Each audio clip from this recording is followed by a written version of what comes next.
Good afternoon, everyone. I hope you can hear me.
Good afternoon, everybody. This is the Hit Back with Nahaja Black, but Nahaja isn't here today. This is Robyn Lynes filling in for her. So I am trying to figure this out. So you guys have got to help me because I'm usually on the other side of the microphone, answering the questions and doing the talking. And so if you are able to hear and see me, and everything is moving the way it should. If you could just give me a quick post so I know that it's okay to proceed. I see Dayon says, I hear you. And then she said, he said, I gone now. Am I back, Dayon? Can you hear and see me?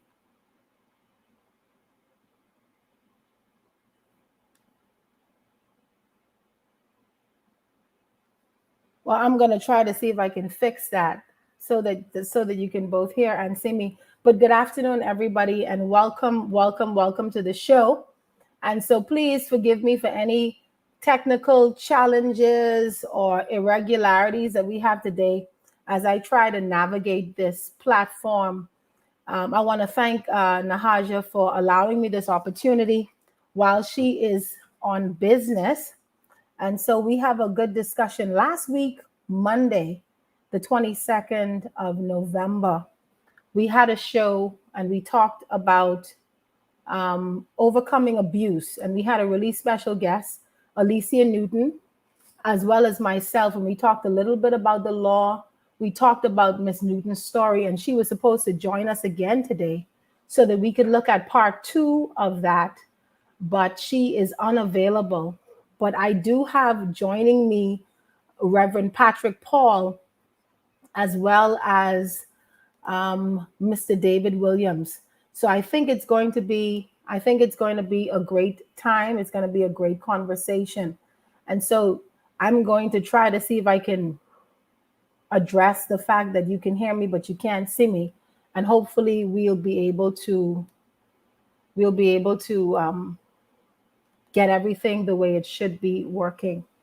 Now, those of you who know, this time marks the 16 days of activism that was launched on, I think, November 25th, and it ends on December 10th. And during this time, we focus on particularly gender-based violence and the eradication of gender-based violence. And I think this is interesting because we are in a period in our country where there have been so many instances of gender-based violence that have come to the fore. And this is a very prevalent topic. It's a current topic. It's a now topic. And so one of the things I realized, though, is that we speak topically. We speak when things are hot button issues, and we speak when, everybody is joining one conversation. But what I've realized is that after it's not the hot thing to say, after it's not what's hot, after it's not what's happening and what's live news, we don't talk about it anymore. And I think that is what has been the cause of us only talking and we're not moving as fast and as far as we need to in addressing the issues that plague us as a country. And gender-based violence is one of those issues. Now, I want to go through something with you really quickly before we start to look at our guests and try to get everybody in. In 2013, July 2013, the government of the Bahamas, the then government of the Bahamas, the PLP administration, launched a national GBV task force. And this task force was mandated to oversee the development, the implementation, and coordination of a national strategic plan that would address gender-based violence. And so we were doing things in pockets, but now the government wanted to focus on a national strategic plan. And so this task force was assembled the July 2013. Now the task force, as some of you may know, was headed by co-chairs Justice Ruby Nottage. You had Sandra Dean Patterson, and I think you also had one other individual whose name slips my mind. Hopefully I'll remember it before we end. It may have been Dr. Robyn Roberts, I'm not sure. But so this task force started their work, started their research, and did a very comprehensive study. And this was presented to the government in 2015, the 12th of August, 2015. And it was signed off by all of those co-chairs, former Justice Ruby Nottage, and Sandra Dean Patterson, and Mr. Robyn Roberts. And then a presentation was made to the government, to the cabinet at that time, through Minister Melanie Griffin. So 2013, fast forward to 2015. Then on the 7th, 2016, what you believe in, how to achieve all your dreams. Keep moving forward, never accept less than who you are. Live your best life. With Natasha Black, it's the hit back. With Natasha Black, it's the hit back. With Natasha Black. It's the hit back with Natasha Black.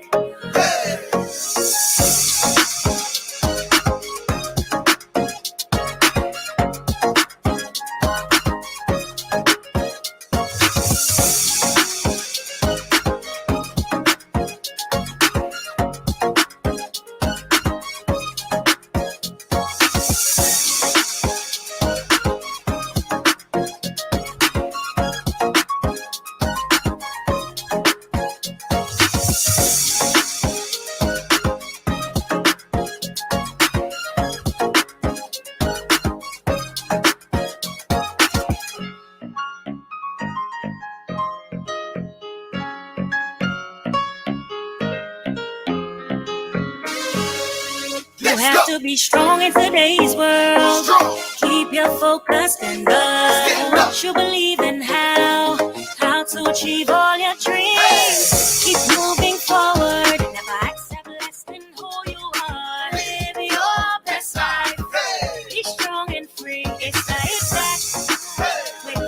Good afternoon, everybody, and welcome to the Hit Back with Natasha Black. We had some technical challenges. I don't know how my sister is able to navigate all of these things and still talk so intelligently.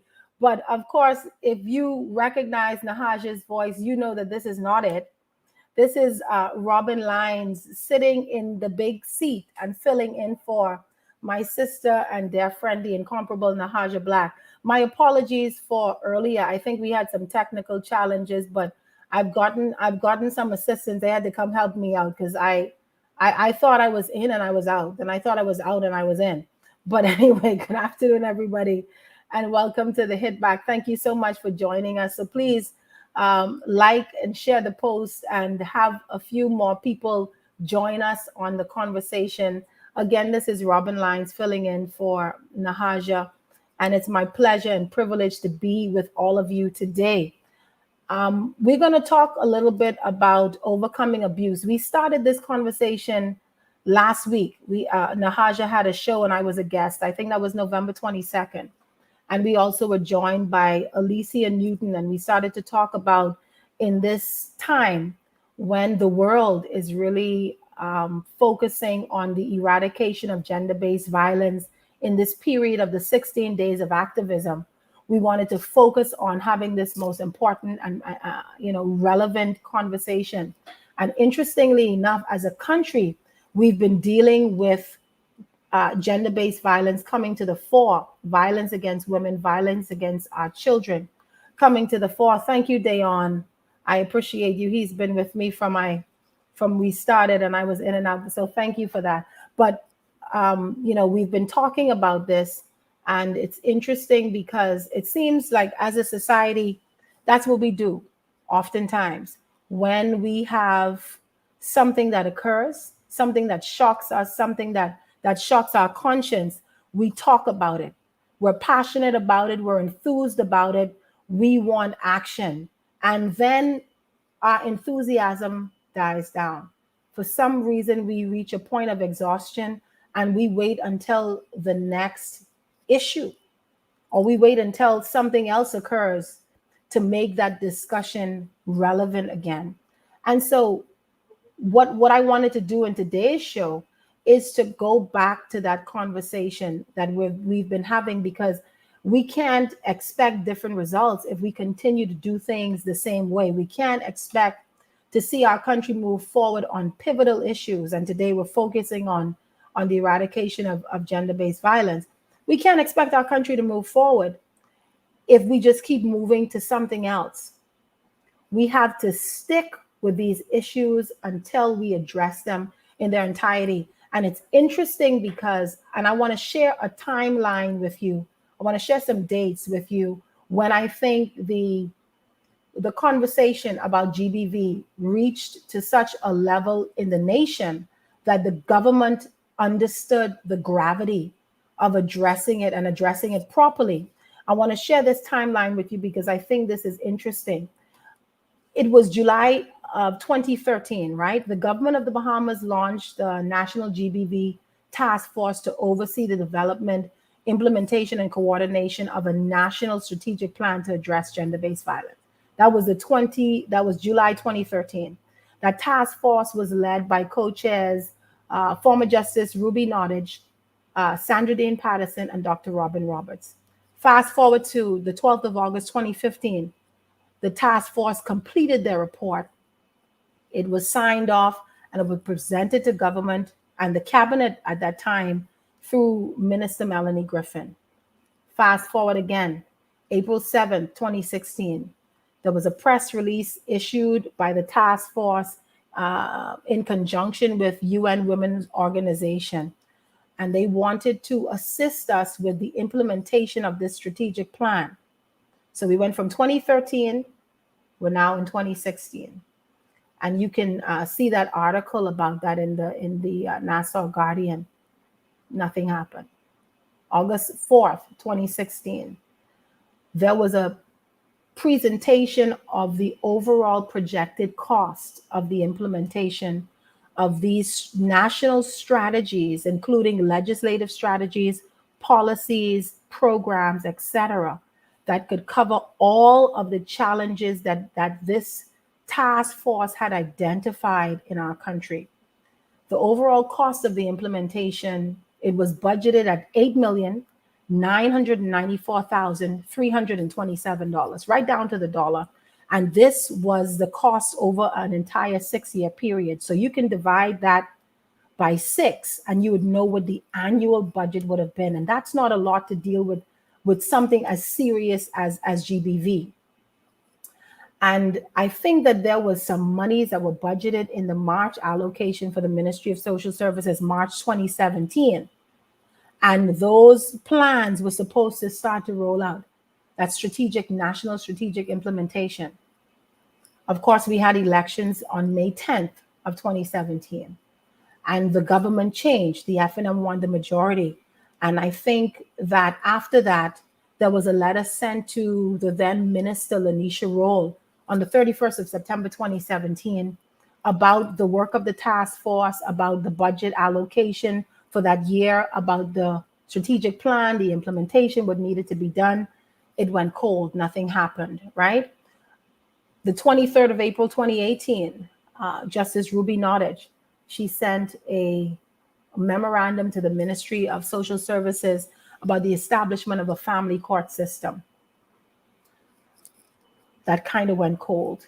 And there were some discussions around that, but nothing never happened or materialized.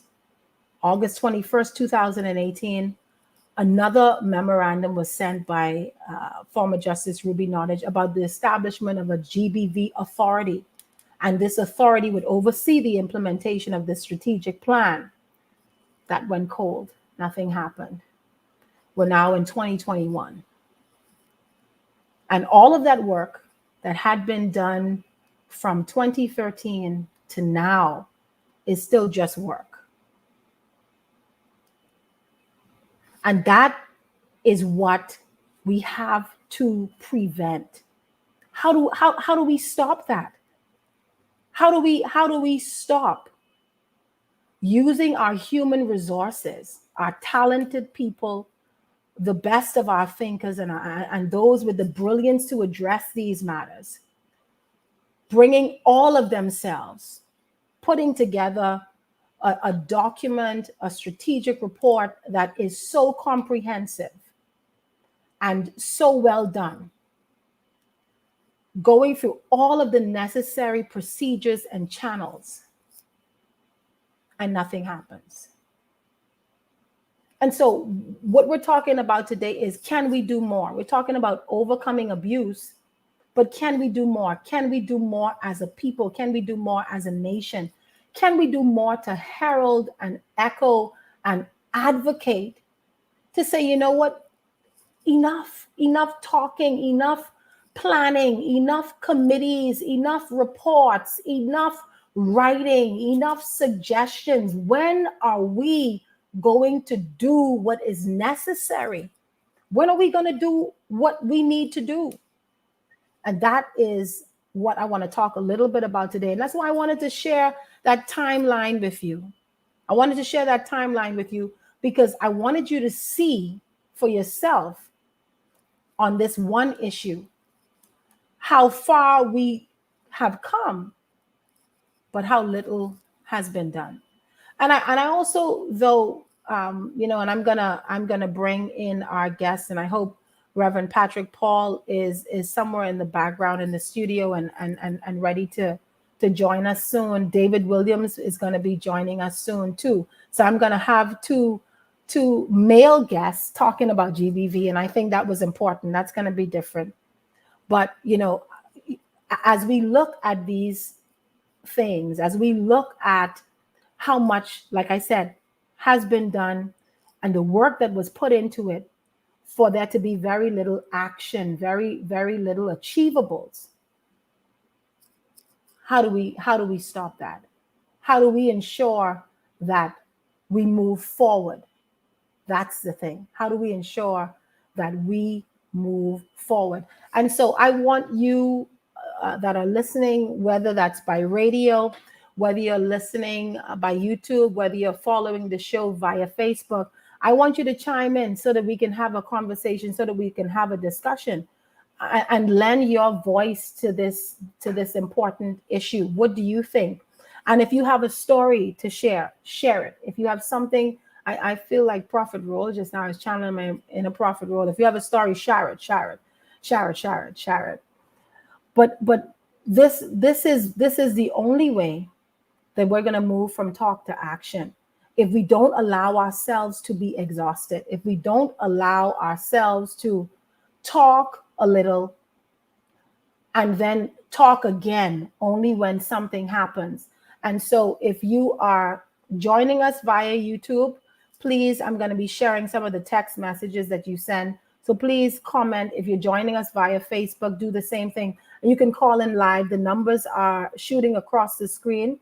All right, 325-4259 or text 422-4796. Another number that you can call in live, it's 323-6232 or 325-4316. And so I believe one of our guests are here, Mr. David Williams.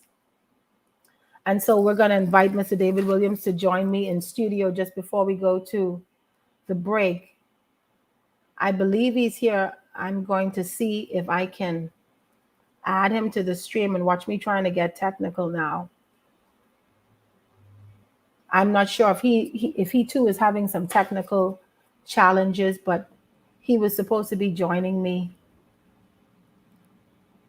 on the stream, and I think Mr. Williams has an important contribution as well to make to this conversation. He's the founder and president of the Uplifting Men's Ministry, and he's also a board member of the Men's Prison Ministry. And Mr. Williams has dealt with and continues to deal with a lot of men who have been perpetrators of domestic violence and gender-based violence against women and girls. And he focuses on reformative measures, focuses on trying to address the underlying causes of their actions and their behavior. So I'm really, really excited to talk to him about some of the work that he has done and looking at it from perhaps a different perspective. And then also joining me is Reverend Patrick Paul. And Reverend Paul, as many of you may know, he is the former president of the Bahamas Christian Council. And he's also now the chief superintendent of the Assemblies of God of the Bahamas. And I wanted Reverend Paul to join this discussion to talk a little bit about his experience being a pastor and someone who has counseled so many people dealing with domestic violence, some of his experience and what he has had to address, and any advice and words of wisdom and knowledge that he could share.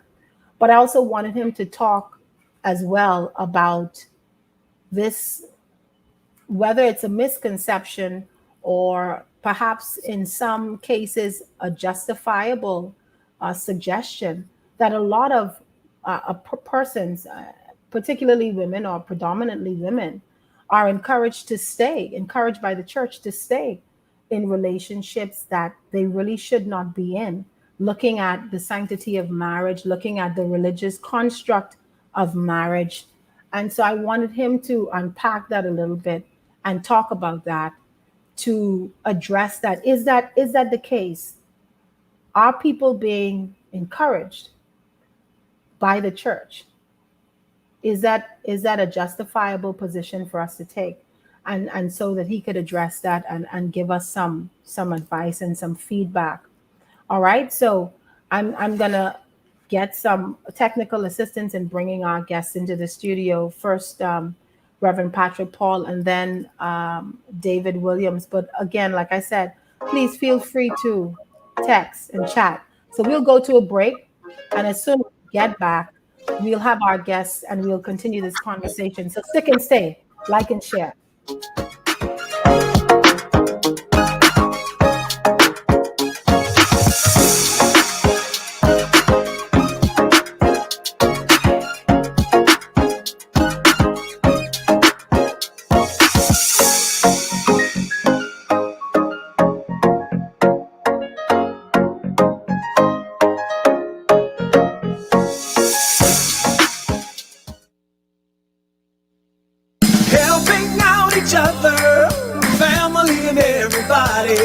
It's a simple act of kindness with you, me, and RBC. RBC wants to spread acts of kindness during this festive season. One simple act of kindness for our friends, co-workers, and communities can cause the brightest smile. Help a stranger, give a food basket, or call an elderly person. Share your stories at facebook.com/RBC Caribbean. Acts of kindness, RBC.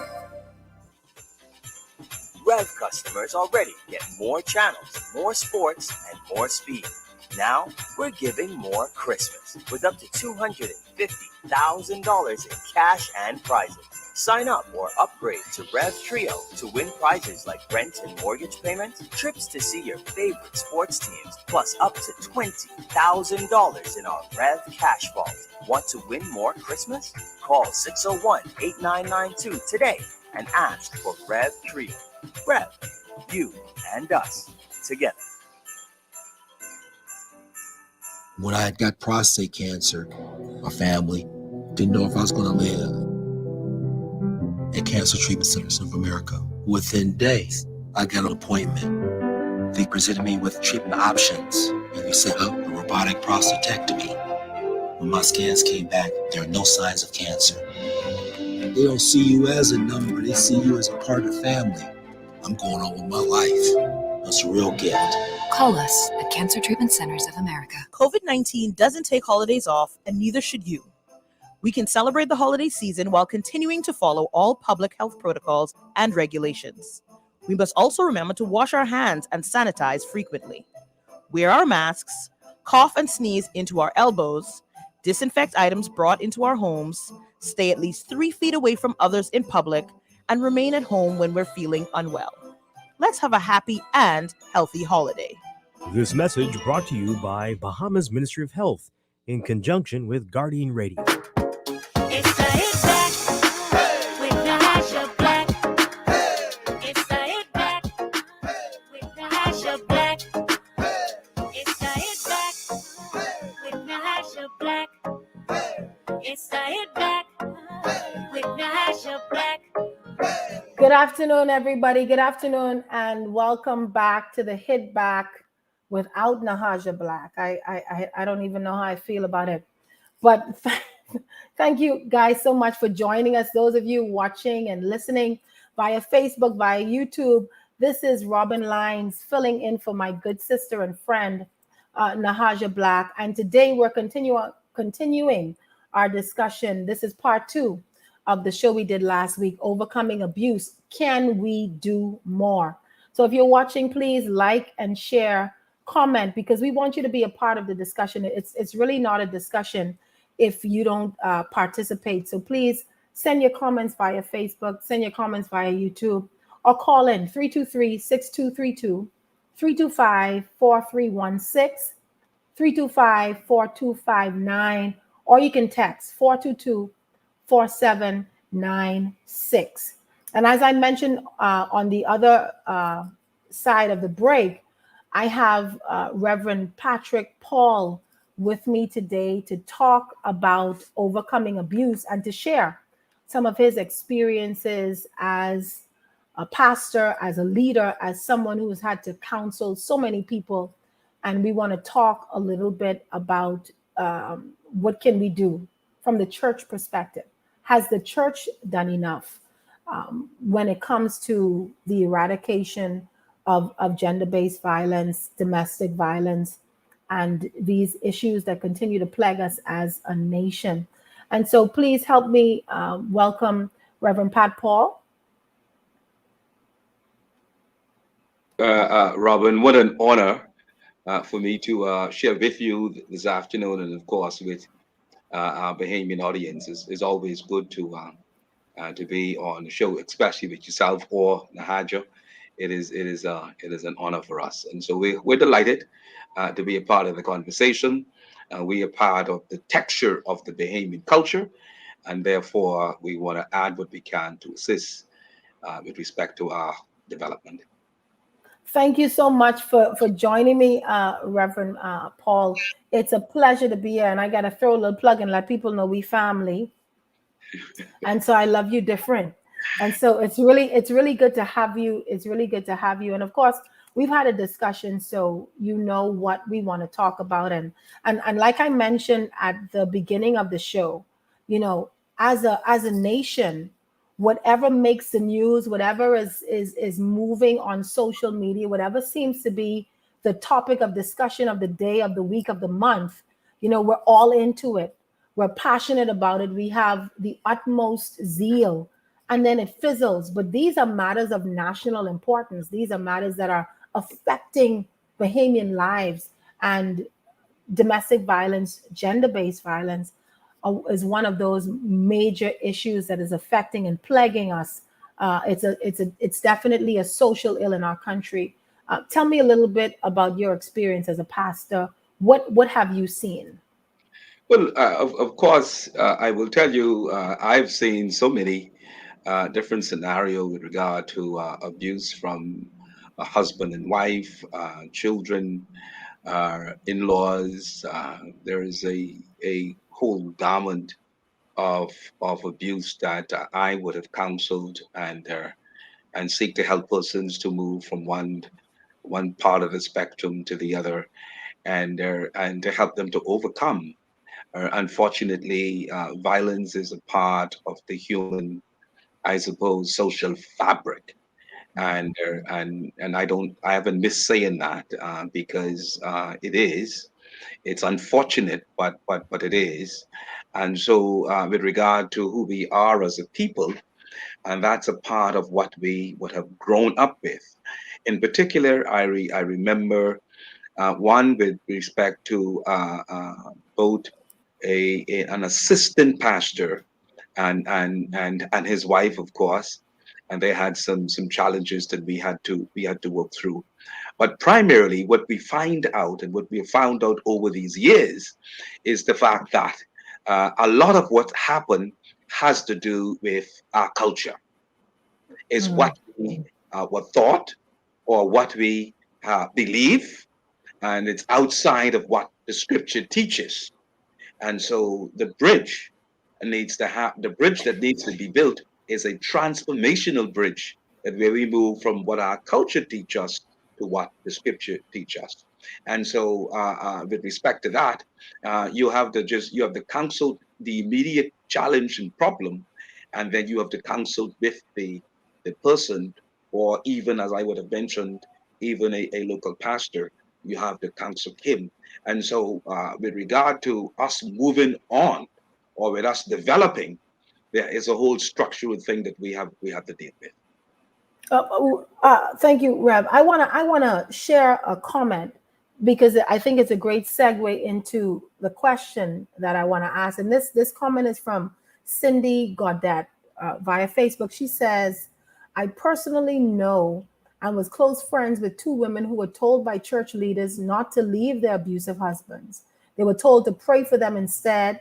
She said, "Myself and another friend had to literally help one of those women to go into hiding because her husband was threatening to kill her. The church refused to help her. They actually ostracized her instead." What are your thoughts? What are your thoughts on that comment? That is Reverend Paul? very, very, very unfortunate, Robyn. It's extremely unfortunate, is because as it relates to the church is supposed to be a means or a shelter.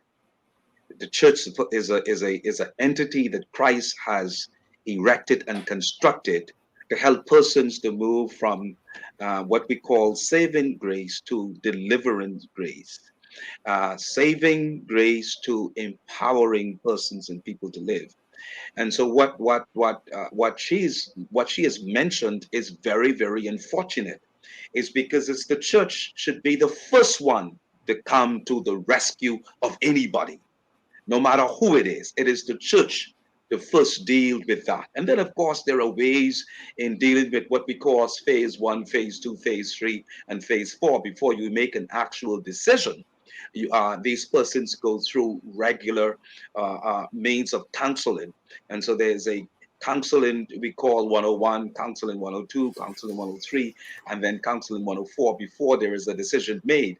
And both persons needs to be counseled with respect to the challenges that they face. So it's very, very unfortunate that that church would have encouraged a woman to stay in an abusive situation.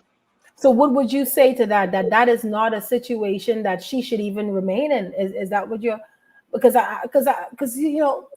we have to be direct, and I want people to hear what it is that you are saying, because I think it's important. It's important what you're saying. And even when we talk about counseling, from the perspective of the church, really and truly, we don't have any mandatory requirements for someone to enter into pastoralship. We don't have any mandatory requirements for someone to lead a church. You get ordained, you open a church. So, when we look at that in context, unfortunately, in some cases, you have a lot of people who are counseling persons who are not qualified to do it, who have no training, who have no understanding, and they are offering advice as a spiritual authority, and really and truly they're not qualified. And I think that is a challenge that a lot of people have as well. There's again, there is no question, and it's again unfortunate. We have morphed as a religious group and as a Christian nation, so to speak. We have dwarfed, or we have kind of developed into a society that does not reflect biblical principles. While we go under the banner of a Christian society, we do not reflect the quality and the virtue of what the scripture teaches. And that is, again, very, very unfortunate. And so what we have is the scripture, because, Robyn, it's very simple in light and in view that the God is sovereign within his nature, and in so doing, it is sovereign with respect then to the church. However, with regard to laws of the land has to put in place certain things to protect society, and that's where we need to develop as a people. May I just, something comes to mind that we did some studies years and years ago of one of the great leaders in the 16th century by the name of Wilberforce. Wilberforce was born into a very, very rich family, of course, in Britain. But he was the grandson of this multi-millionaire. And of course, back in the day, in order to function as a parliamentarian, you had to own businesses, and you had to be a millionaire, or you had to be rich. His grandfather died, and he was while he was 16 years old, and so he could not enter parliament, because if I remember correctly, to be a parliamentarian, you had to be at least age 21. And so his grandfather once owned slaves, but he pitied the slave and wanted to help them to be free. And so when his grandfather died, he was unable to participate within parliament. And so he had to wait until he was 21. In the meanwhile, he built what is called societies. He added to his property a building by which he entered a particular society. The next year, he entered a second society. By the time he was 21, he had 4 societies built, office space built on his grounds. And he worked and never obtained, never got elected until he was about 26 years old. So it was like 10 years later. When he was elected, it took him another 12 years before his resolution was passed. But in the meanwhile, he was constantly building these various societies. And so when his resolution passed to free the slaves, these societies that he built over the last 12, 15 years, they automatically was able then to have footing to be able to hold what his resolution produced. And so in our society, we need laws, but we need the societal groups which would be able to sustain those things by what is passed. So when you can talk about the laws that was basically dealt with, and you talk about a numerous of them, 2016 or 2015. Yeah, the long walk to the GBV legislation that we still don't have, and so many other policies. Yes. Exactly. So what needs to happen is we need a societal institutions or societal institutional to be able to hold up what the laws are going to say. Other than that, they will constantly fall to the ground. And so we need persons and people who understand, if we're going to be able to sustain these things that we are vying for, we need to have a background. We need to have a societal posture. We need to have a group of persons, a group of people in society that is willing to sustain those laws that are passed. Yeah, that's interesting, Rev. For me, and I grew up in church. I've been in church all my life. And I know that whilst we are not a society that subscribes to the statutes and the precepts of the Word of God as we should, we have a knowledge and an understanding of God. And for many people, the church is their first port of call. Something happens, you go into the pastor, whether that's for prayer, whether that is for counseling, whether that's for someone to talk to, whether that's someone to lean on, you go to the church. What we have to ensure is that when people come to the church, when they come to the church, that now that we understand the challenges that we face, there may have to be imposed regulations on who can offer counseling in certain areas, mandatory trainings, or at the very least certification courses, so that, because there is a spiritual side and understanding the wisdom and the knowledge of God. I understand that. But there are also some practicalities that people have to see and know, because the battered woman, the battered man, the child that's being abused, in many instances, there's a very long journey, a very long walk to coming out of the circumstances that you face.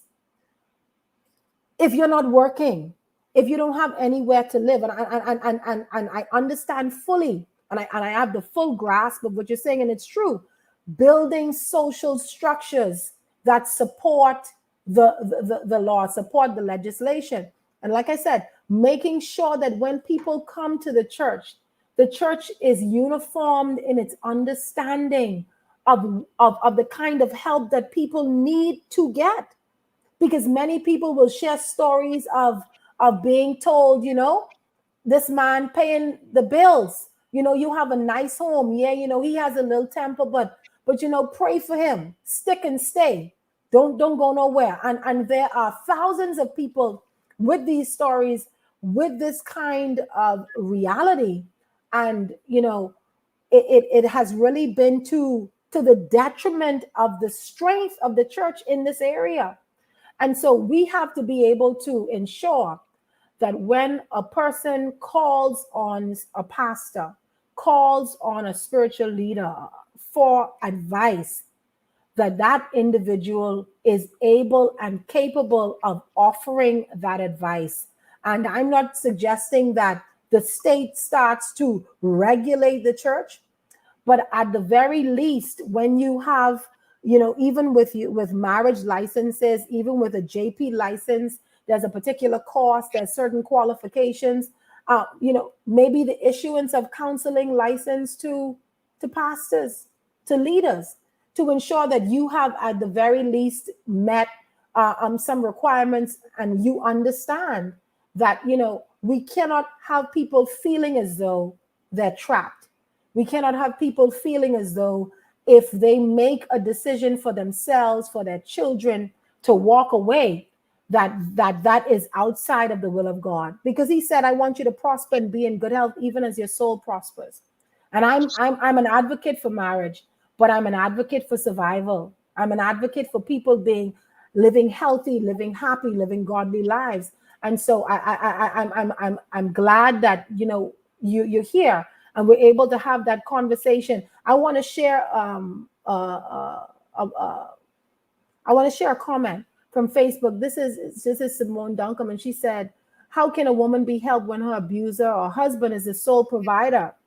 Are there organizations that can bridge the gap for a woman to move on and be positioned to provide for herself and possibly her children?"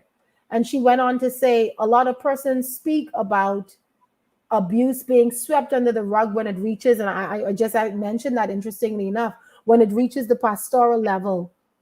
Should pastors and counselors have to swear by oath to have abusers reported for prosecution? What's your thoughts on that?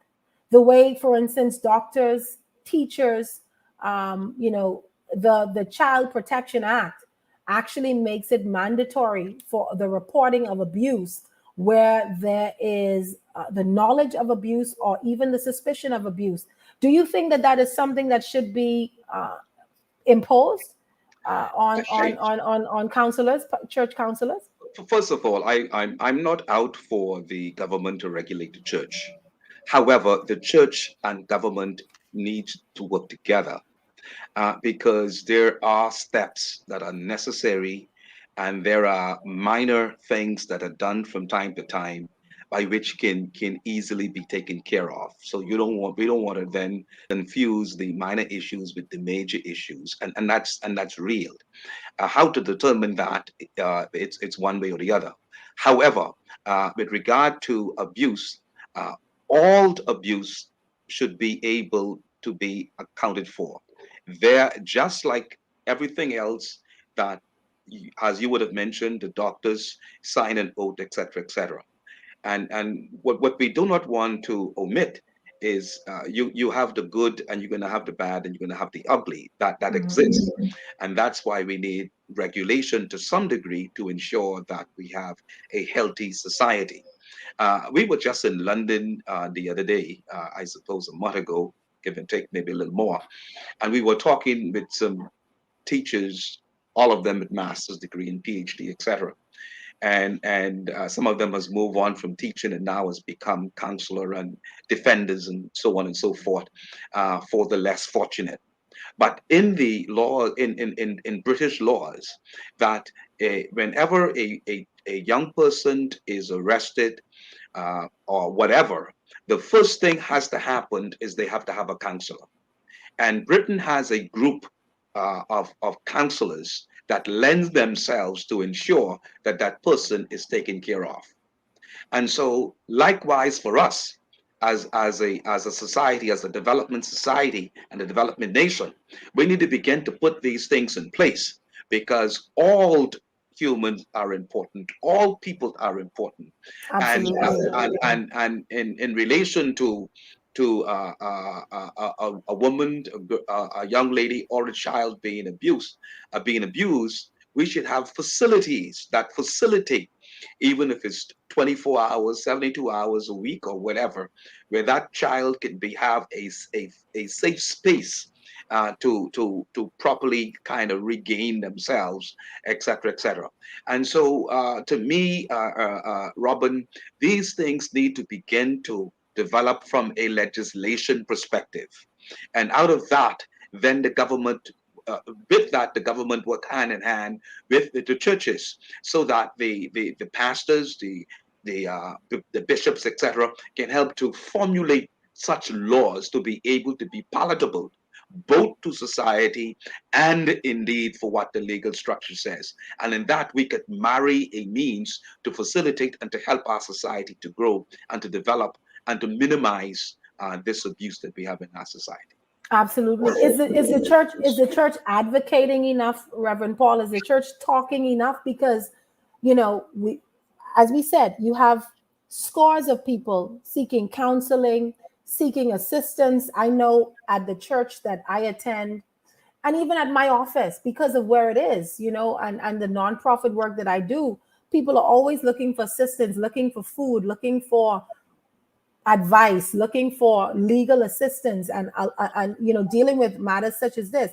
Is the church advocating enough for and calling for the legislation, the policies, and the programs that are needed, and really shedding light on what it faces, what it has to deal with? Do you think there's enough advocacy by the church? And I want you to hold that thought, Rev, because we have to go to another break. We got to pay the bills. We got to keep the radio on. So right after this break, we'll be right back.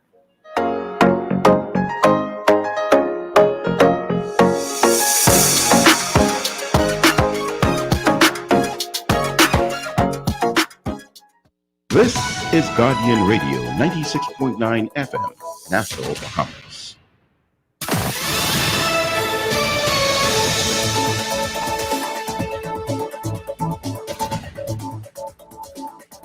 Good afternoon. I'm Tashina Robinson with your Guardian Network headlines. Here's what's topping the news at this hour. Banks reporting a 148% year-over-year increase in suspicious transactions in 2020 at the height of the pandemic. The revelation was contained in a central bank analysis released yesterday. Last year, there were 506 suspicious transaction reports. In 2019, there were only 204 of them. In 2020, 70% of those suspicious transactions were linked to one unidentified bank. Financial movements are red flag when unusual transactions occur or if there's account activity outside of a client's regular profile. For 2 years running, the Bahamas AIDS Foundation finds itself in a financial straitjacket on World AIDS Day, having missed major fundraising events such as the Red Ribbon Ball and its golf tournaments. Donations for specific budgetary items is helping to keep the organization afloat. It's already had to part ways with 12 staff members and finds itself down to one social worker. Meantime, Minister of Transport and Housing JoBeth Colby Davis announcing today that the search is on for a new permanent home for the main post office, presently housed at the Town Center Mall. The government spends just over $820,000 annually to lease that space. Junkanoo competitions in the Family Islands will be virtual this year, and the government has set aside $130,000 to make it happen. According to Minister of Youth, Sports and Culture, Mario Bolag, those competitions will kick off early next year. Member of Parliament for Central and South Abaco, John Pinder, squashing social media rumors that he didn't relinquish his American citizenship before running for office. The Constitution states that House of Assembly members must not have voluntarily become a citizen of another country. This morning, Mr. Pinder brought proof to Parliament that he renounced his nationality at the U.S. Embassy back in July. And with that, we wrap up your Guardian Network News headlines. Thanks for tuning in. I'm Tashina Robinson. Stay tuned. AP News is up next.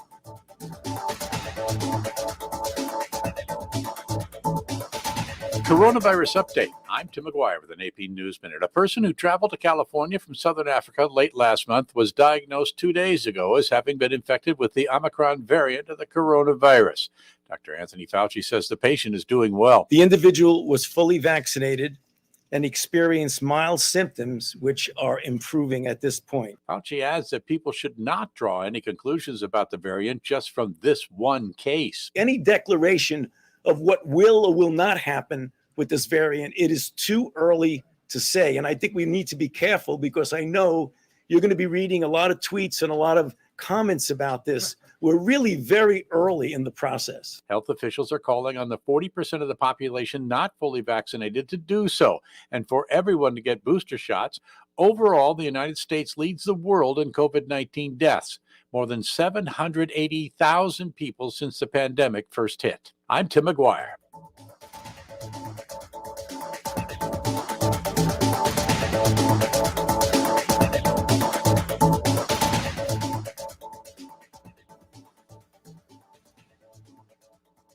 This is Guardian Radio 96.9 FM, Nassau, Bahamas. COVID-19 doesn't take holidays off, and neither should you. We can celebrate the holiday season while continuing to follow all public health protocols and regulations. We must also remember to wash our hands and sanitize frequently.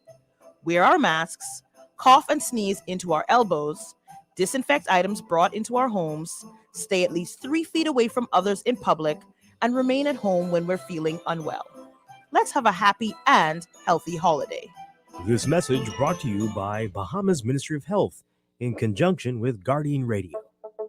Tired of banks forcing you to use technology to bank the way they want you to? Your convenience is important. So no matter what your banking needs, Commonwealth Bank's friendly staff are always available in branch for that personal one-on-one service. But when you choose technology, our online and mobile banking app offers you state-of-the-art functionality. The choice is yours. Commonwealth Bank. Bank the way you want. Rejuvenate, refresh, treat yourself. Immerse yourself in total comfort. Pamper yourself. After all, you're worth it. Relax. Rid yourself of all life stresses. At Baja Retreat Anti-Aging Spa, you will find everything you need to enhance your body and spirit. Call today at 323-6711 and begin your journey to serenity at Baja Retreat Anti-Aging Spa. Ben, Why are you so nervous about getting the COVID-19 vaccine? I don't know. I've been hearing the doctors, seeing things on social media. One article say this, one story say that, and I don't think I know enough about the vaccine. Okay, let me help you out.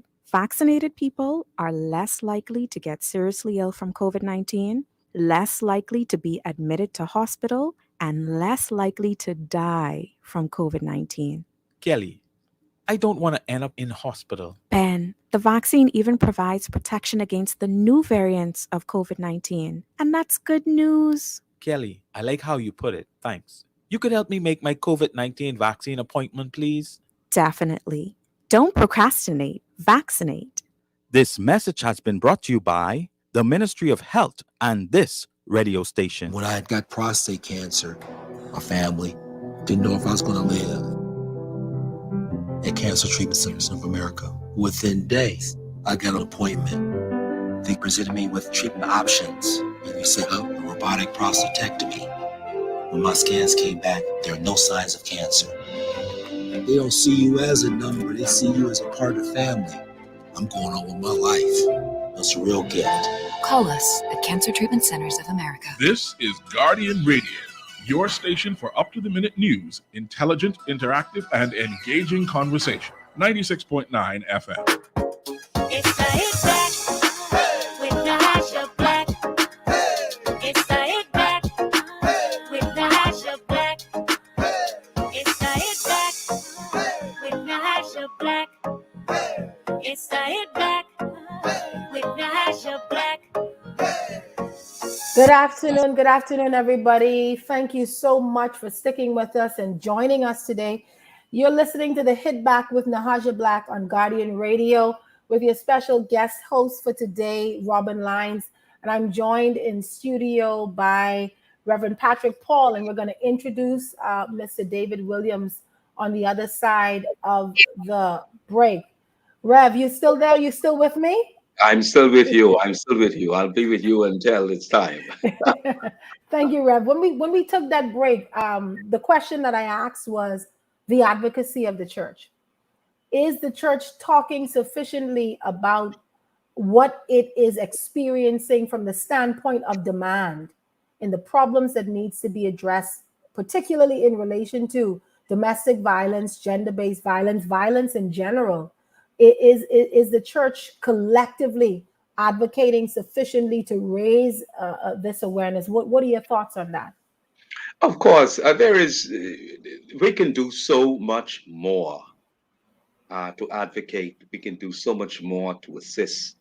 And we can do so much more as a church. There is no question that in some areas the church is a little quiet. And we need to raise our voice.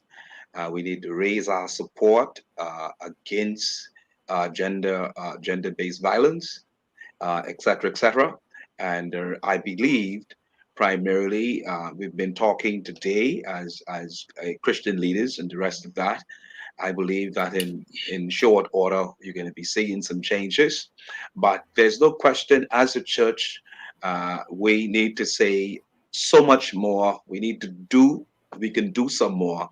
And I believe in a short while you will be hearing a little bit more from the church.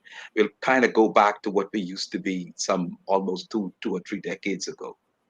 It's time. And you know, like I said, we have over 1,000 churches in this country in a population of under 400,000 people. So the presence of the church, and when I say in this country, that's a miss. I really should have said in Nassau. In the entire Bahamas, I kind of lose in count. But two things we have on almost every corner now. Three things now. We got the church, we got the barn, we got the number house. And so, you know, we have the presence of the church very strong, and there's still a lot of respect and reverence for the spiritual authority of the church being the moral compass of our society. And when we start to talk about these things, the voice of the church, whether that is for or against, is a voice that is extremely relevant. And I think that the church needs to make sure that when it stands for righteousness, it stands for what is just, and it ensures that it stands for people, because that's God's law. He will always put people first. And so I'm so grateful for us having this private chat. I want to add now Mr. Williams into the chat, Rev, to talk a little bit about the work that he's doing, uplifting men's ministries, and looking at it from the standpoint of the abuser and the work that he has done and some of the experiences that he's had as we continue with the conversation. So welcome, Mr. Williams. Are you good? I just want to say thanks for the opportunity. I sat there, I listened to Reverend Paul. I'm familiar with him. I'm familiar more with his wife, having done a number of projects together, and she was a part of a number of programs that I were part of. So I just want to say good evening to those of you in the Bahamas listening in.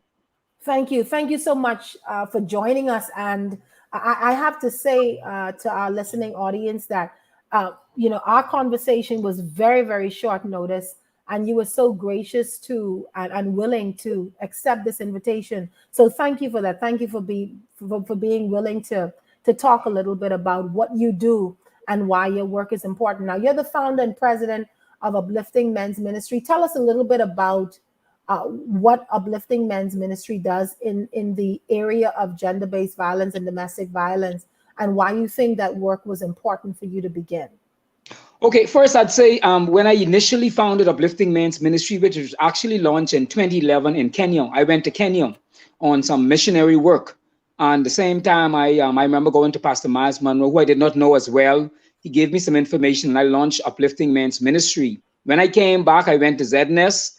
I got permission, and I had a national radio broadcast where I talked about issues facing men. How can we help and support them? And having been involved in ministry in the prison for the past 20 years, I connected with Dr. Robyn Roberts as part of a Carry Man training, which talked about gender-based violence, sexual violence prevention.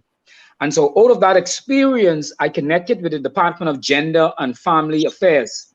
And as a result of that, Dr. Higgs invited me to CARICOM, some training in Trinidad and Jamaica, IDB training, as well as part of the Citizen Security and Justice Program led by Dr. Lightburn. So that's how I really got involved in gender-based violence and sexual violence prevention. And so out of that experience, because I was already in the prison for many years doing ministry, it was noticed or it was recommended that there's not a specific program, as far as I could recall, somebody will have to correct me, that specifically dealt with gender-based violence, sexual violence prevention at the Department of Corrections. The former Minister, Frankie Campbell of Social Services, he shared this program with Dr. Jacinta Higgs, former director. She then contacted myself as a result of some training. She and I went to a male masculinity program in, I think it was Jamaica. And so we spoke with Henry Johnson, who was the coordinator of the males desk, now is. And as a result of it, myself and a lady by the name of Kendra Bow, Rite of Passage, we had the first program which was specifically tailored for men, sexual abuses, men at the Department of Corrections. Now, I was not aware then that the program had 25 men, and they were men who were specifically identified as committing violence against women and girls. Until later on in the class, when one of the gentlemen said to me, he said to the class, he said, boy, excuse my term, Bahamian term. He said, boy, you all realize all of us in here charged with some abused woman, beaten woman, or some violence against women, and we smiled. But the point is, and so we began this program, which we got about 80% through. We did a pre-test, and we would have concluded with a post-test, but the coronavirus came, and we were not able to conclude it. But the program talked about some of the things like the myths of rape. It talked about 3 types of rape: the marital rape, the stranger rape, the date rape, right? We also talked a little about, we tried to find out what are some of the causes in regard to some of these men. And there's 3 things that came up that I need to mention on this national TV. There were 3 things we discovered. One, we discovered that a number of those men, I'm talking about them who are in those classes, and this came from them, literally, they said this. They said that they saw violence themselves in their home from the early stage of their life. That's one. Two, we also recognize that the majority of them grew up without a father in the home. The third point, we also discovered, which took a while for them to bring it out. Some of these men actually was able to admit that they themselves were abused, right? Including one or two of the men actually said that they lost their virginity to women at a young age, right? And right. So one of the things we also discovered from some of these men also is that drugs, alcohol was a great influence at the time they commit their crime, which was the violence against the women, the girls. But I want to go off just for a minute to say, you know, I spoke at Zonta Club just Saturday past. I spoke at the Zonta Club, and one of the things is that while our focus, because we're looking at the 16 days of activism, right, against the violence against women and girls, but I told Zonta, I said, we must also have a passion for our young men, because we're losing our young men. I was in the community where you grew up in Milton Street, myself, and Dr. Carlos Reed, and a number of us, and what we call a violence interrupters or intervention program. And I went in East Street, I went in Mason's Addition, and in a number of communities, right? So I just want to put it out there that while we want to focus on our women and our girls, don't forget our young men, because they are our brothers, our uncles, our sons. You know, I mean, if you look at it, right? So we also need to highlight more of our men. But getting back to our topic, as we talk about the sexual violence, one of the things we talked about, Kendra and I, we also shared some practical skills in terms of anger management, conflict resolution, solution for peace. Because one of the things we want to do is, and I've said this too, I said this last week when I spoke on downtown, the march that they had, is that we also want these men, we want our boys to be equipped with information so that when they find themselves in a situation, they would have some tools in terms of how do they respond to these various conflicts, right? We have, unless one of the things I need to say on national radio and TV too is that I know persons also say, well, you know, you're always in the prison. You always talk about the prison. What about preventing before? So I just want to say, Kendra and I also took this program earlier this year at the Simpson Penn and the William A. Pratt School, where we had a conversation with the boys, with the girls on gender-based violence, sexual violence prevention. What could you do to protect yourself in terms of the myths of rape? What we also talked about, and this is something we don't talk about much, the risk factors. Because once one talk about the risk factors, then people generally tend to say, well, you know, I could do what I want to do. I could go where I want to go. I could live my life as I please. And we always talk about, yes, you could do whatever you want, but there are certain risk factors. Example, I as a male don't want to walk in certain communities 9, 10, 11, 12 o'clock in the night, even though I grew up in the inner city, right? So the same thing we shared with women, right? You want to avoid a number of risk factors. But when we talk about gender-based violence, sexual violence prevention, and abuse, and last week on my show, I had 3 ladies on, and I'll continue with part 2, who were sexually abused as children, with one acknowledging and admitting that she had a child for her abuser, you know, and that was, I mean, and, you know, I listened to them last week downtown, and when I heard that, I was so moved, I invited the 3 of these young ladies to be a part of the show. But the point is, we want to get a message across to men that, and as a Christian too, we want to get a message across to them that we all are created in the image of God, and God, while we all have different functions, but we are all equal in the sight of God. And so we ought to respect our women. We ought to respect our girls. We ought to respect even persons who are not of the Christian faith, right?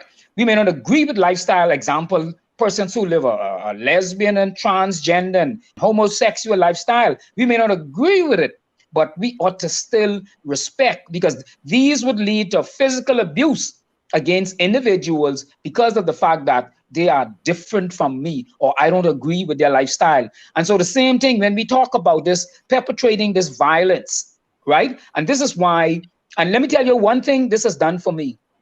I was not always like this, again, I say, but at this stage of my life, if I'm sitting around the basketball court or I'm in a space, I am bold enough now, listening to men share the negative, right?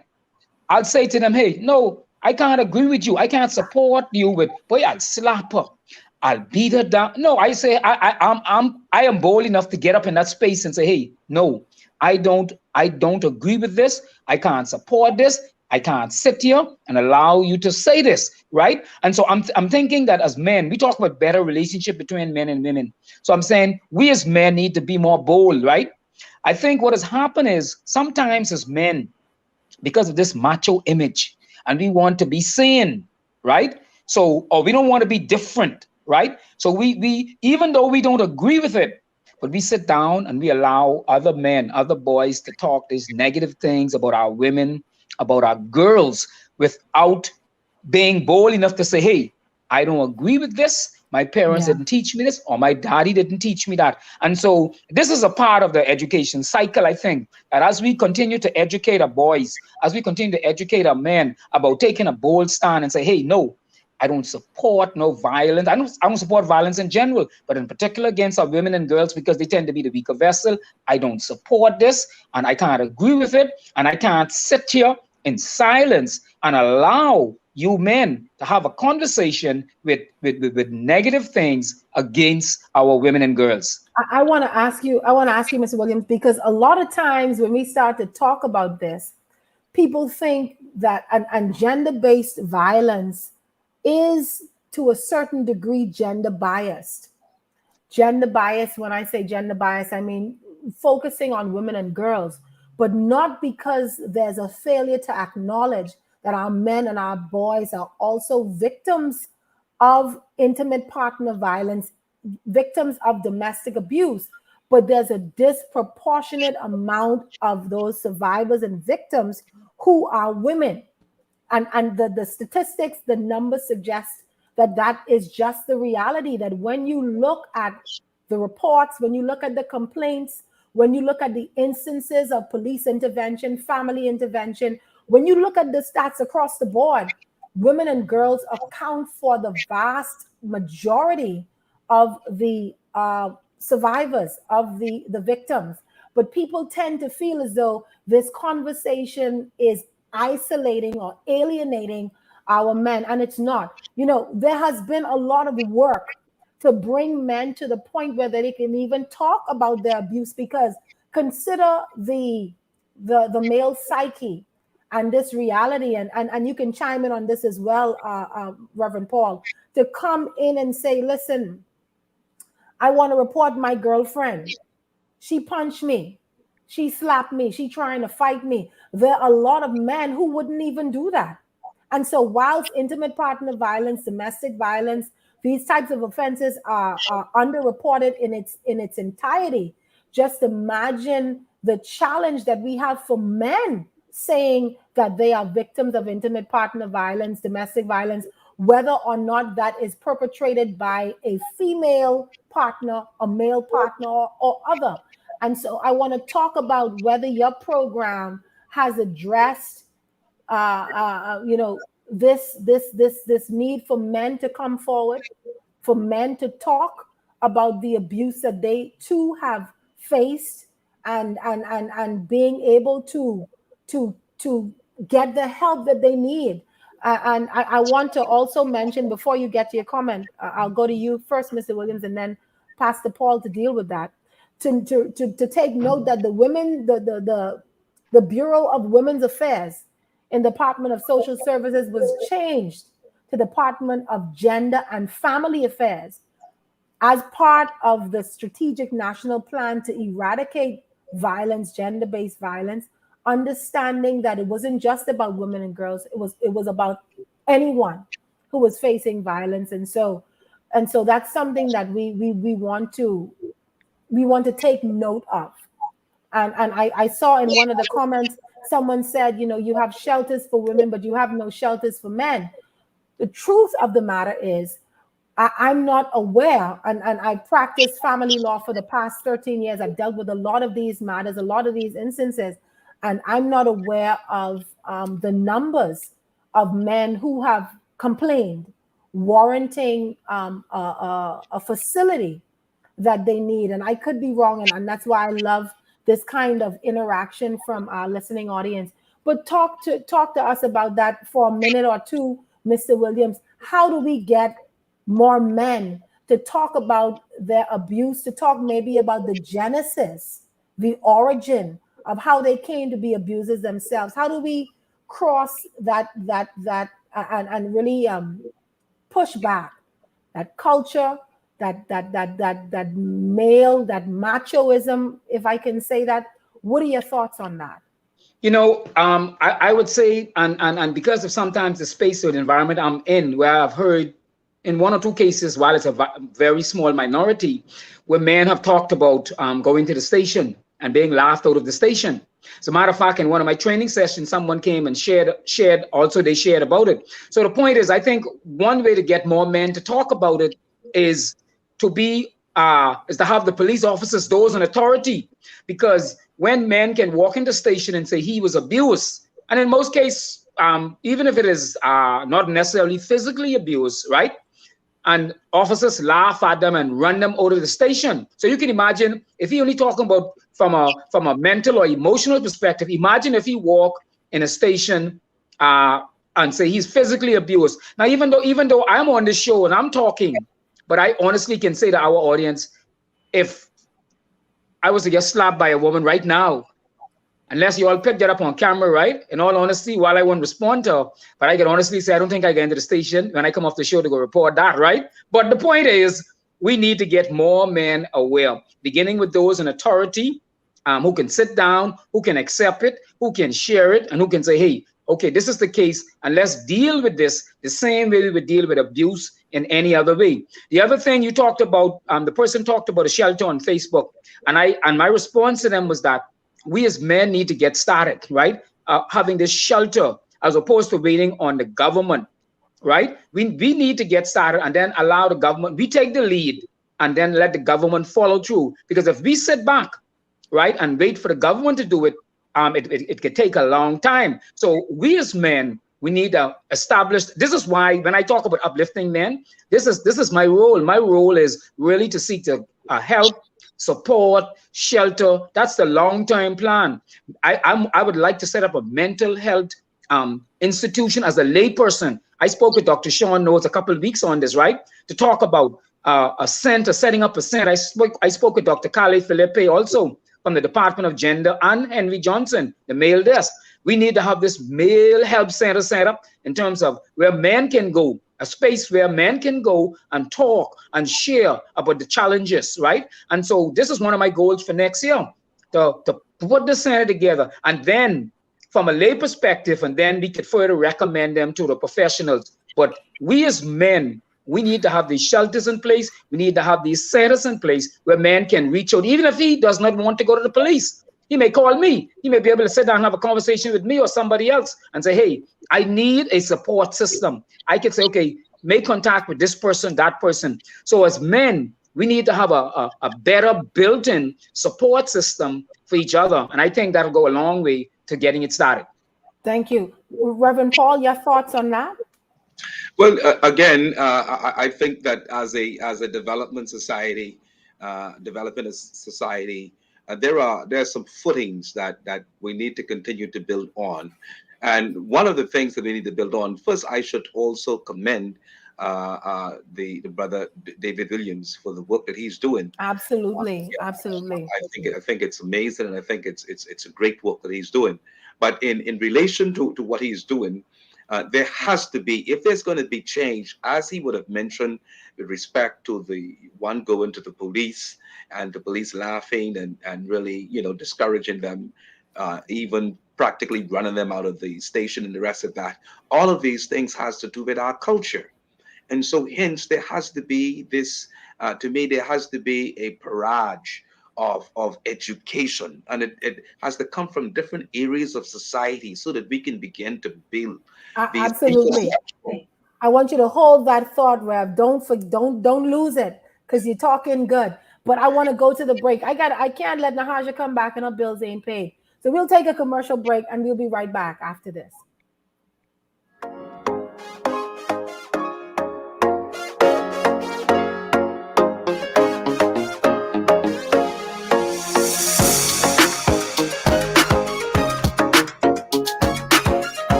Throughout our lifetime, we must all make decisions. No matter how we choose, the right one just needs to be made. Like having J.S. Johnson Insurance Agents and Brokers as your insurance partner. We've been serving the Bahamas for over 100 years. Whether you need home, motor, marine, or commercial insurance, make the right decision. Call 397-2100 or visit jsjohnson.com. J.S. Johnson Insurance.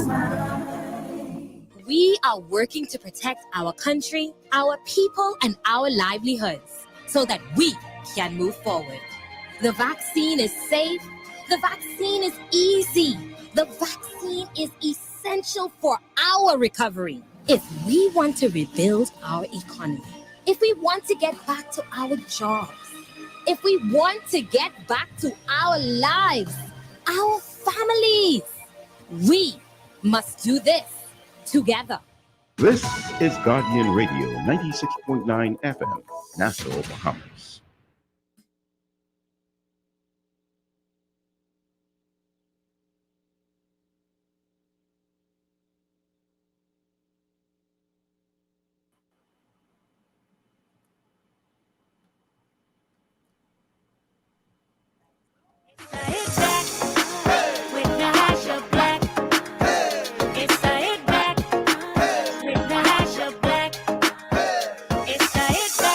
Good afternoon, everybody. We're back.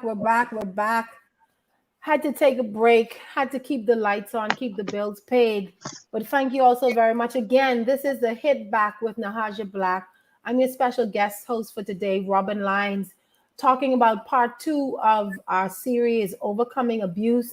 My special guest in studio with me today, the incomparable Reverend Patrick Paul, the indomitable David Williams, doing such great work. Rev, when we went to the break, you were talking a little bit about this male culture and our men not coming forward and not really speaking openly about their abuse. Any words of wisdom on that issue?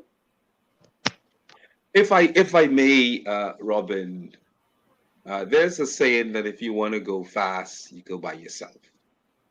If you want to go far, you have to carry people with you. As a nation and as a people, we have to go far. We have to have something that is sustainable. So we have to help persons and people to move away from the individualism and move back to a collective concept. So in relation to really seeking to go further, seeking to sustain, there has to be programs, and the program has to start first with education. That education aspect, because like David would have mentioned, most of the persons and people that he would have talked to, they said that they were abused. In fact, a statistic says 95% of persons who were abused will eventually become an abuser if there is no intervention. Yes. So once a person is abused to any in any which way, they will in return do that if there is no intervention. The most simple and easy intervention is education. We need to begin as a country, as institutions, and we need to bind together. We need to work together as different entities, different groups, church groups, other civic organizations. We need to work together to better our country. And then, of course, we need laws to be able to sustain them. so that we can have a place, as it were, of refuge. Back in the Old Testament, it was simple that God set up. If somebody was offended, if somebody had any kind of abuse, any kind of social interaction, and there was appeared to be a challenge, there was a city called a city of refuge where they would run. Mean that you cannot do anything with them there until the priest was able to hear them and was able to hear the others. So as a nation, we need to begin to lift ourselves up a little higher, a little more, if we're going to be able to limit, to be able to break this whole cultural aspect of who we are. And these things appears to be institutionalized. And so hence, in relation to that, I think the first thing we need to do is to begin this educational, and then we need to pull the various entities together, and we need to move to create infrastructures, and then to have those infrastructure become law. In that, we'll begin to break this whole cycle within our society. Thank you, Reverend Paul. And I know that you have to leave us soon, but any words of wisdom, of comfort, of encouragement and strength for someone who is in an abusive relationship, needs to get out, needs to know how to overcome, how do we get past that kind of trauma, just before you leave? No matter what position or what experiences we may have, there is always a way out. The greatest challenge is most of us wants to see the way out before we take it.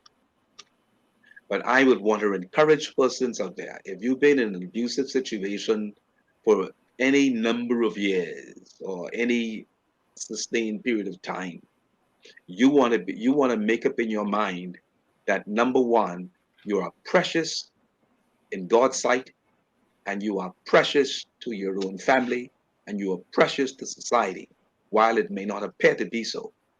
There are steps that we need to take, and we have groups like David Williams. We have groups like there are churches that are undenominational churches, and of course some other churches that you can indeed find refuge. We have churches within Christian society that put people up, but the wider society don't know that. But if they search, etc., they'll be able to find those places. So I want to encourage persons that if you're in any abusive situation, you can find your way out, find yourself a good counselor, and begin the process to move out of that situation. You are too precious to the Lord. You're too precious to our society. You're too precious to your family. And so may the Lord bless you, Robyn, as you continue this great show. Thank you so much, Rev. And I appreciate your candidness, your honesty, and really shining some light and unpacking some of these issues. We have more talk than time. We have to do this again. But I really appreciate you being with us. And so thank you so much for taking this invitation and bringing your wisdom and all of your charisma to this conversation. So thank you. You're too nice. We'll speak soon. David. We'll speak soon. And thanks again, Robyn. It's been a pleasure. Thank you. Thank you. Thank you so much for all of you that continue to chime in.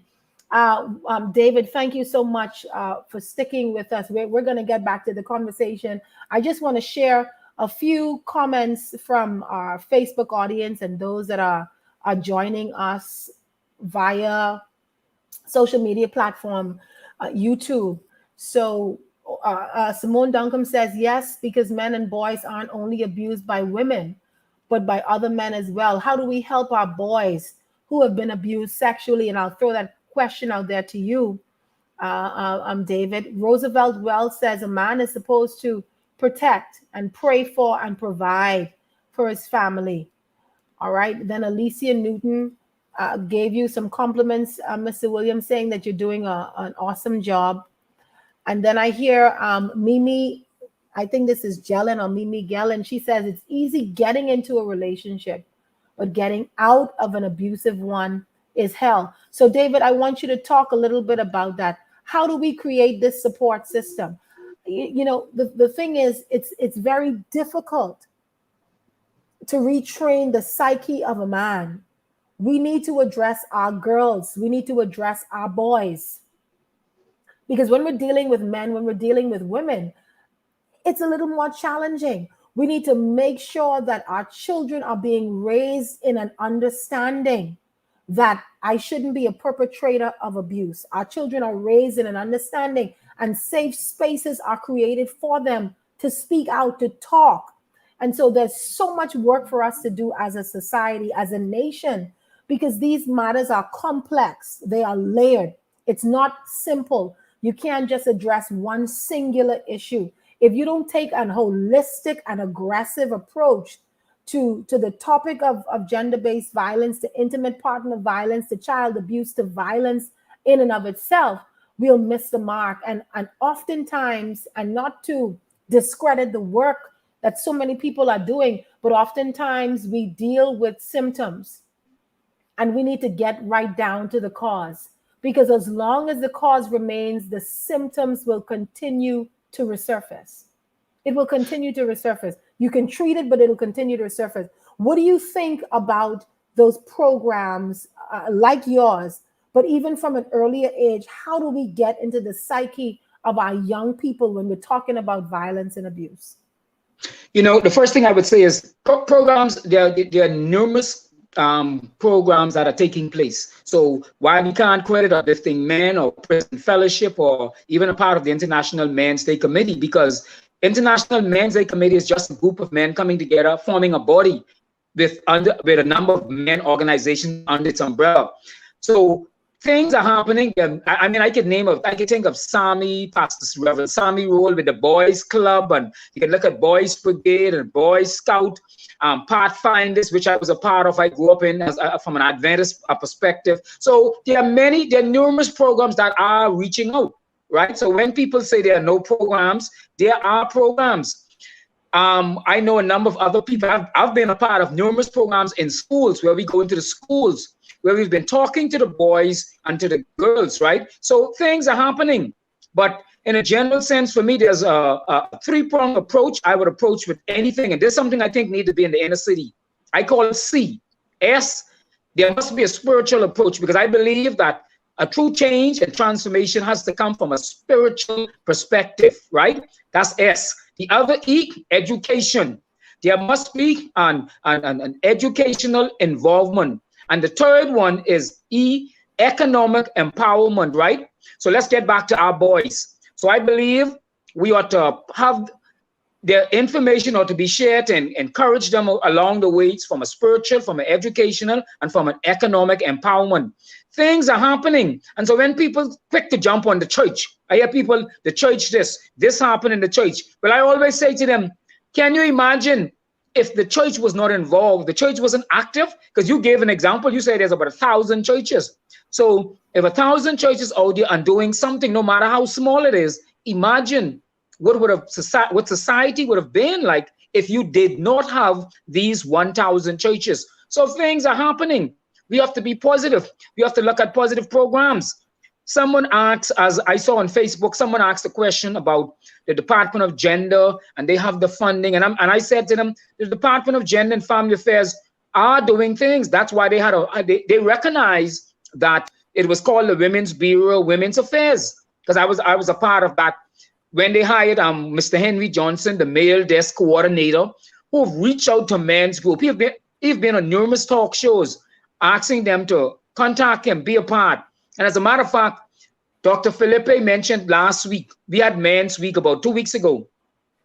There's grants out there for men's organization and women's organization. So I'm saying all of this to say things are happening. We just have to reach out, right? Get the necessary support system, the structure. In reaching out to our boys and our men, what has to happen? We have to be mentors. Prison Fellowship has a program where we've made a decision. We have a program coming up in the next 2 weeks, Angel Tree, right? We'll reach out to children whose parents are incarcerated, right? as well as children who lost their parents by murder. So we reach out to them with programs, and we do this all year. It's not a one-time thing. Yeah, because Yes. they're going to need the support because of the trauma that they've experienced. I want to add, because and this has been such a meaty conversation. I want to add Alicia Newton to the conversation. I don't know if she's having technical difficulties because she was just with me. She wasn't able to come on earlier, but she was on for a few minutes, and I think she's saying that her internet is starting to act up again. But she has been a survivor of domestic abuse, and she shared some of her story with us last week, and I wanted her to come again and complete that and talk a little bit about overcoming. And so while we try to see if we can get her back into the show, I want you to continue, Mr. Williams, and talk about your suggestions, because you've done so much work dealing with, like I said, the perpetrators of domestic violence. You've seen it from that side, hands-on, looking at their experiences and trying to get to the causes, which I think is so very important. So what are the next steps? Because the question we're asking on this show is, are we doing enough? What are the next steps? What needs to be done? Where do we go from here in making this address? I see Alicia, Mr. Williams, and we're almost out of time. So let me just add her to the conversation. Alicia, thank you so very much for being part of this discussion today. I know you've been listening to Mr. Williams. I know you were listening to Reverend Paul and so much of the things that I've talked about. And so while Mr. Williams compiles his suggestions and final words, I want you to talk a little bit about your overcoming story. And share a little bit about what your story is, but the overcoming, because that's the gist of it. That's the strength of it. We know what's happening, and we have to be a bridge. We have to be a bridge to rescue our people. Share a little bit about your story and the overcoming. Even after getting out of that abusive relationship, it took a while just to be me again. It took a while to live again. And it's still a process. Yes, I may have gotten out, but I had to change everything about myself. I had to change the way I thought, the way I act, things that I did. I had to put away the alcohol, get rid of that addiction because it wasn't helping. I had to seek mental help as well. I started seeing a therapist. I had to start going back to church. I had to start talking to God more. I started reading my Bible more. It's so much things that you have to do. And the sad reality of it is what I was sharing from last week, was that there are not a lot of places you can go to do these things. I was fortunate enough that once I made that decision to get out, I had people who had my back, who stood by my side, people who pushed me to get the help that I needed. I had people who supported me as I went through to do the things that I had to do, who listened, who chimed in, who was my cheerleaders because I needed them. But there are a lot of people that do not have this. They're not as fortunate as me. There's so much things that needs to be changed within our society right now. And it's sickening, the things that are still happening. It really is. It upsets me sometimes when I hear stories from other women, when I hear stories from men and all, when I hear stories even about little kids. It upsets me so much to know that these things are still going on and there is nothing that has changed as yet to help. One thing for sure, therapy is a must. We need to encourage people to seek therapy. I know growing up, in any terms when it came to going to a psychiatrist or seeking therapy for anything or counseling, oh, you have to be crazy. That was the stigma to it. You have to be crazy. Oh, there's nothing wrong with you. Why do you need to go to a psychiatrist? You could fix that yourself. Just deal with it. Move on. That needs to change. We need to have, that's a conversation that needs to be had. We need to make seeking therapy a norm. We need to, like, especially for men, being able to open up. That's another thing that needs to be the norm. Our society raised our boys to be hard. We tell them, oh, there's no need to show your emotions. If you cry, you what's the word they like to use? Sissy. That's the word. You're a sissy. I hate that You're word, but that's soft. what we It's a tell sissy, them. yeah. Can you hear me? Yeah, I can. Continue. Yes. Yeah, we tell them they're soft, but we can't do that. This is damaging them from they are kids. And this is what's creating this atmosphere that we have now when these little children grows up into these adults. These little boys now becomes, oh, we are these hard macho men and we in charge and we can do whatever we want. And we will take advantage and walk over whoever we need to walk over. They grow up with that mentality that, hey, I'm the boss and screw whoever else. They grow up with the mentality that if I could take a hit, she could take it too. All of these are conversations that needs to be had, and we don't have them. What do you think? Besides, sorry, not to cut you off, but what do you think beside your own personal journey, getting the strength to walk away? What do you think were some of the challenges that existed, or what do you think if you had access to sooner or more readily available would have helped you more? What are your thoughts on that? If I had sought therapy earlier on, it would have helped me, especially for the various rapes that I went through and my molestation. If I had sought therapy, I think it would have had me in a frame of mind where I wouldn't have been in that place to be abused. I wouldn't have been that person who taught nothing of herself, that she took whatever this man did and threw at her. I also believe in being comfortable enough to open up to people, even if just family and friends. Growing up, I wasn't comfortable with that because I always felt as if I'm supposed to be the strong one. So I shouldn't be showing my emotions or anything, that I have to be the strong one for everyone. I'm the smart one out of the family, so I'm supposed to be perfect. There's nothing that was supposed to be wrong with me. And that was me growing up. So I kept all of these things bottled down inside because of the shame, fear, and not feeling comfortable to even talk to people about it. So if we can open up avenues, and I love what Mr. Williams is doing, I always just tell him that I love it, is the fact that he's giving especially men this opportunity to talk about things that happen, to work through their issues and not keep everything bottled inside. But that's something a conversation society as a whole needs to have. We need more institutions in place that allows persons to do these things. Absolutely. Yes. Thank you so much. We're gonna, allow you to give some closing words, Mr. Williams. We have to do more. We have to go further. And again, I talk about that legislative journey, that policy journey, that program journey, that the gender-based violence task force initiated in 2013.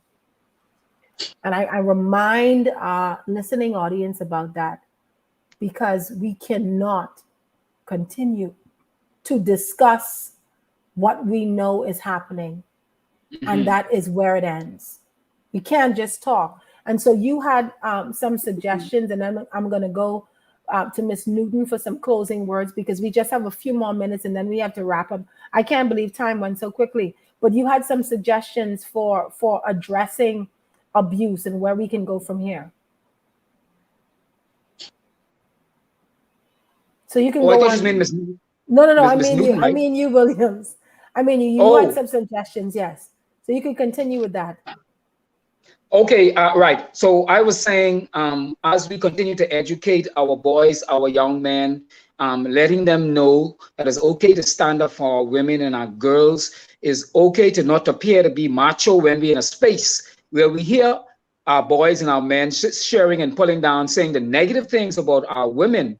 And once we, right, as men, prepare to stand up, and this is why I'm on radio publicly, right? This is why I'm in the prison. This is why I supported Zonta and the various groups. In other words, I'm saying I don't agree with this for men doing it, right? This is why last week, like I said on the show, I had 3 women, and I'll have another 3 on this coming Sunday. Because I am saying, as a male, I do not support the abuse. I do not support the violence against the women and the girls. And as a male, I'm prepared to stand up. And I'm saying, if we can get more men who are prepared to be bold, people will call you sissy, soft, and whatever they want to call you. But the point is, you know it's wrong, and you're prepared to stand up wherever you go, whether in the Bahamas, wherever you go around the world. I am prepared as a male to stand up and say, I do not support it, I do not agree with it, and there's no way. So if we can get more men who are bold enough to stand up against the abuse of the women, the girls, the young men, then truly that begins the step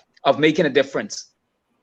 Thank you so much, David. Alicia, I want you to talk directly over these airwaves. I want you to talk to someone who may be challenged, who's in an abusive relationship, who's trying to get out. I want you to speak to him, speak to her, and give them some words of encouragement based on your healing, based on your journey.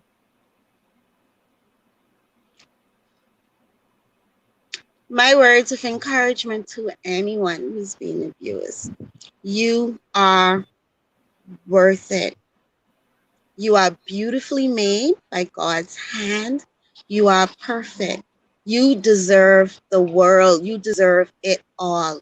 You do not deserve anyone to treat you as a doormat that they can walk over, use, and abuse. You deserve to be happy. You deserve to be free. There is no way that you should be uncomfortable in any relationship that you are in. And I pray this every day from I got out. I pray that other men and women find the strength and the courage to walk away. Your life is worth more. Love you first. And start to treat yourself. The more you treat yourself, the more you love yourself. There's a mantra that I have that I say every morning now. And it goes, I'm somewhere in the future and I look much better than I do right now. And I say this every morning. And this is a reminder to me that every day I must get up and strive for a better tomorrow for myself. Every day I must get up and look forward to discovering something new about myself. Every day I will get up and I will love myself, because tomorrow is my future and it's a better day than today. Don't let yourself get sucked down into that hole. Run, get away as fast as you can. You deserve more. Thank you. Thank you. Sorry. So, and if anyone, I've spoken to a few women already, anyone, be it a woman or man, you can reach out to me on Facebook. If you need someone to talk to, I will talk. I have no problems with it. I don't have the numbers on hand for me right now, but if you can't get me, reach out to the Crisis Center. Absolutely. The Crisis Center was a big help for me. Reach out to them. They have persons who man those lines 24/7 sometimes. Awesome. And we're almost out of time. And I'm so glad you mentioned the Crisis Center, because I wanted to pay kudos and just congratulate the Crisis Center, Zonta, Caribbean Women in Leadership, all, Princess Court Ministries, David Williams and his program, all of those who are working so hard to help to shed some light in dark places. It's been a pleasure talking with all of you today. This has been the Hit Back without Nahaja Black. I miss her. I've been your guest host, Robyn Lynes. It's been a pleasure. We have more talk than we have time, but I think I'll see you again soon. So thank you everyone for joining us, and have a good evening.